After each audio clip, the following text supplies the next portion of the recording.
కథ ఇదండి నా వాదన. రచన శ్రీమతి గెద్దాడ కస్తూరి ప్రసాద్. కలం పేరు రాధిక. పఠనం గౌరిమణి.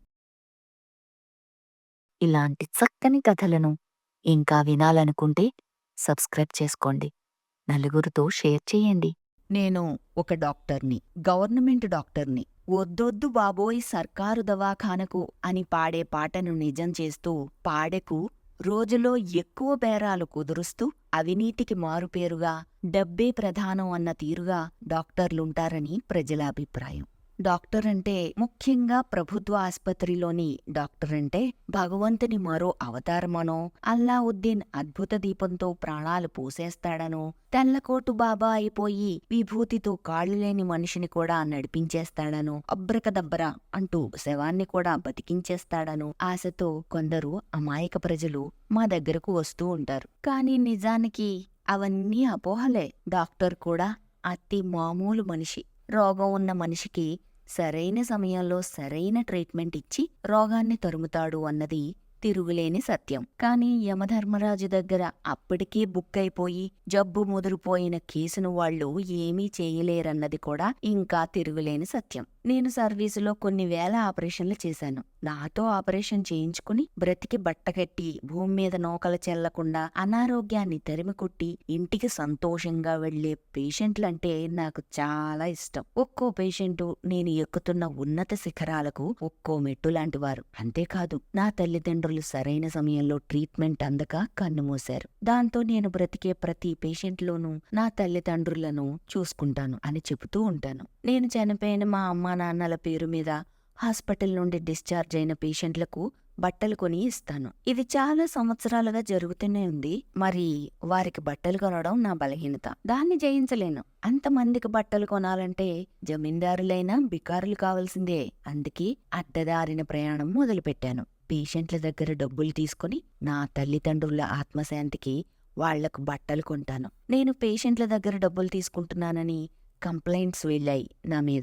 మరి తప్పు చేసినప్పుడు సంజాయిషీ ఇచ్చుకోవడమో శిక్ష అనుభవించడమో తప్పదు కదా.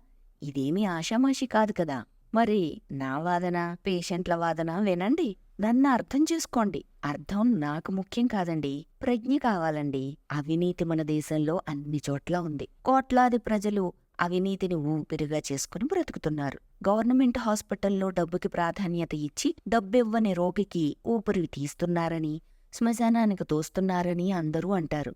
కానీ ఇది ఏ 6% గాని 100% నిజం కాదు. ఏ పనైనా నెగ్లెక్ట్ చేయొచ్చు గాని జబ్బు ముదురు పెట్టకూడదు అన్నది డాక్టర్లకి బాగా తెలుసు. కానీ చాలా సంగతులు పేషెంట్లకే తెలియవు. అమాయకులు కొందరు నాటుమందులు వాడో, తెలిసి తెలియని వైద్యం చేయించుకునో చివరి దశలో హాస్పిటల్కు వస్తారు. వస్తాదుల్లాంటి వారు కూడా రోగాలు ఎక్కువ చేసుకుని పీనుగుల్లా వస్తారు. హాస్పిటల్కు బెడ్ లేకో, బ్లడ్ లేకో, ఆక్సిజన్ లేకో, మరే కారణంతోనైనా ఆపరేషన్ వాయిదా పడితే డాక్టర్లకు డబ్బు ఇవ్వలేదని ఆపరేషన్ చేయడం లేదు అని భావించుకుంటారు. నేను ఆపరేషన్లో సక్సెస్ అయ్యాను గాని వారిలో నుండి ఆ భావనను తొలగించడంలో సక్సెస్ కాలేకపోయాను. వాళ్లలో ఆ అభిప్రాయం బాగా నాటుకుపోయింది. దాంతో మెంటల్గా అప్సెట్ అయ్యి డాక్టర్లకు డబ్బు ఇవ్వజూపుతారు. డబ్బు తీసుకొనకపోతే డాక్టర్కి తమ మీద ఇంట్రెస్ట్ లేదని భావించుకుంటారు.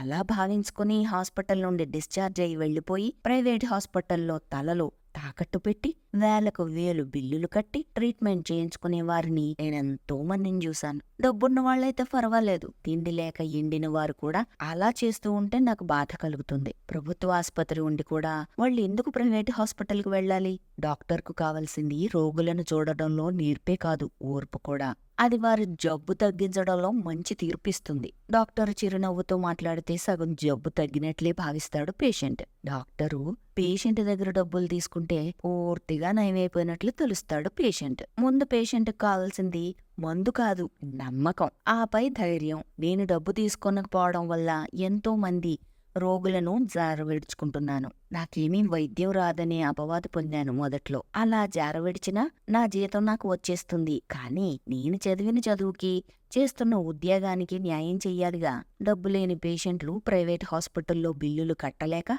ప్రాణాలు పోయినా బావుండును అనే స్థితికి రాకుండా వాళ్ల తృప్తి కోసం వాళ్ల దగ్గర 100, 200 తీసుకుంటాను. కానీ ఆ డబ్బు నాకు తేలును గుప్పెట్లో పెట్టుకున్నట్లుంటుంది. అందుకే వాళ్ళెంతిస్తే అంత ఖరీదుతోనే నా తల్లిదండ్రుల పేరున వాళ్లకు బట్టలు కొని నేను తృప్తి పడుతూ ఉంటాను. పేషెంట్లను జారవిడుచుకోవడం నాకిష్టం ఉండదు. అసలు బాగైతే పేషెంట్ ఎంతో సంతోషిస్తాడు గాని చేసిన డాక్టరు ఆ పేషెంట్ని చూసి ఇంకా సంతోషిస్తాడు. నిజానికి నాకు తల్లిదండ్రులు లేనే లేరు. నేనొక అనాథను. పేషెంట్ నాడి చేతి మీద కాదు, సెంటిమెంట్ మీద ఉంటుంది. అందుకే నేను వారి దగ్గర డబ్బు తీసుకుని వారికే ఖర్చు పెడతాను. ఇదండి నా వాదన.